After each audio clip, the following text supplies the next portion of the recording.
लेकिन जैसे अगर शादी विवाह का मामला हो तो फिर ग्रह नक्षत्रों का बड़ा महत्व बताते हैं। तो इस बारे में आप क्या कहना चाहते हैं? महत्व तो बताते हैं, पर महत्व तो है नहीं बेटी। किसी बात को अंधविश्वास से मानते चले जाएं और उसको हम कहें बहुत तो महत्व की बात है, तो इससे कुछ होता नहीं। भगवान के जीवन काल की एक घटना सुनाऊं। कोई एक गांव का व्यक्ति श्रावस्ती नगर में आया। वहां किसी की लड़की को अपने लड़के के साथ विवाह करने के लिए बात पक्की की और दोनों ने मिल करके वहां के पंडित को पूछ करके एक समय भी निश्चित कर लिया कि ये लगन दोनों के लिए बहुत ठीक है, इस वक्त विवाह होना चाहिए। अब वो गांव का आदमी अपने गांव गया और उसका जो घरेलू ज्योतिषी था उसे कहा कि मैं अपने बेटे का संबंध निश्चित करके आया हूं और ये लगन का समय निश्चित हुआ, विवाह का समय निश्चित हुआ है, आप क्या कहते हैं? उसको बुरा लगा कि निश्चित भी कर लिया, अब पूछने मुझसे आया है। तो उसने कहा देख बहुत खराब है, वो लगन बहुत खराब है दोनों के लिए। उसके 2 दिन बाद का लगन सबसे अच्छा है, उसमें करो।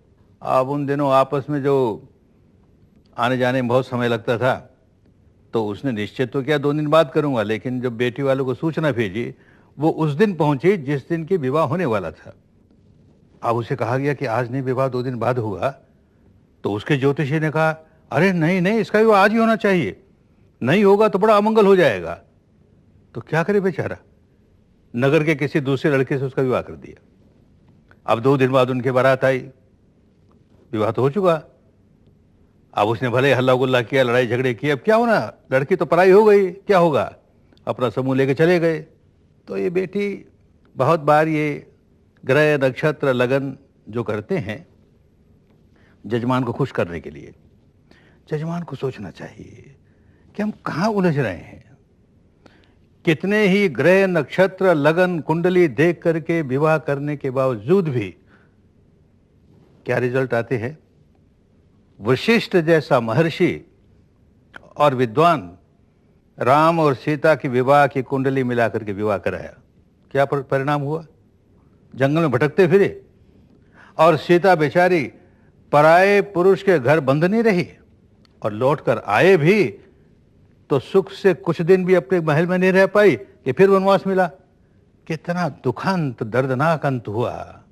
और राम भी सारे जीवन विधुर का सा जीवन जिया। तो क्या हुआ वो कुंडली का मिलाना। गुरुजी, हम अगर ग्रह नक्षत्रों पर विश्वास ना करें, शकुन अपशकुन ना माने, तो फिर हमारा सही मंगल क्या है? यही समझना चाहिए ना बेटी, सही मंगल हमारे सत्कर्म हैं।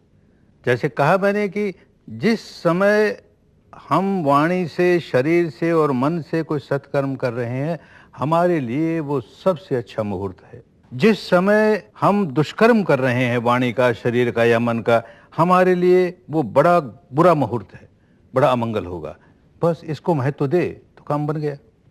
लेकिन कठिनाई ये होती है, लोगों को कोई सस्ता सौदा चाहिए। अपने मन को सुधारना, अपने कर्मों को सुधारना कठिन होता है, इसलिए इस तरह की जंजाल में उलझ जाते हैं।